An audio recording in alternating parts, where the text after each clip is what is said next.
Polish destroyers cooperating with the British Navy are visited by the Polish President. The Błyskawica, one of 2 Grom destroyers built in Cowes, was the pride of Poland.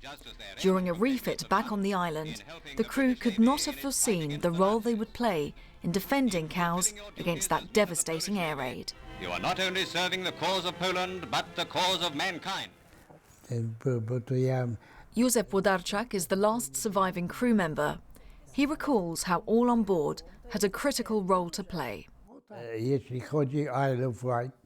When it comes to the Isle of Wight, our guns were blazing. I was down in the engine rooms, ensuring the motors were running so the gunners could keep firing. While Józef was in the engine room, Tom Guy was next to the ship on dry land. It was dangerous because the guns were so red hot, and I can prove it. So I actually seen them. They was red hot, they was. They was putting water on them all the time. But that decision to fire was controversial. While in dry dock, the Błyskawica should not have had any live ammunition on board.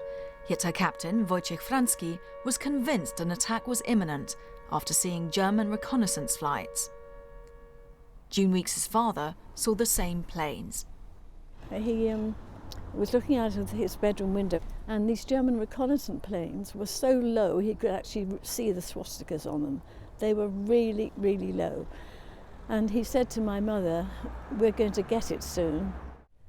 The Isle of Wight was used to coming under attack. The Luftwaffe would use the light reflected off the Medina as a guide to fly further north to attack cities on the mainland. But that night, the attack was unprecedented because they were aiming directly at Cowes itself. Captain Franski was denied permission from the Admiralty to arm the Błyskawica, and in doing so, he risked court-martial. Playing at his commemorations, his granddaughter said he took the initiative. When the bombing started, he sent smoke screens out, which actually they did afterwards praise him for his initiative in that, because that was quite an unheard of thing to do. So to disguise the ship, to kind of create a fog. His actions and that of the Błyskawica's crew saved countless lives. Today, a modern Polish Navy destroyer is anchored off the coast of the Isle of Wight, not to defend, but to honour the Błyskawica's memory. Kasia Madeira, BBC News, the Isle of Wight.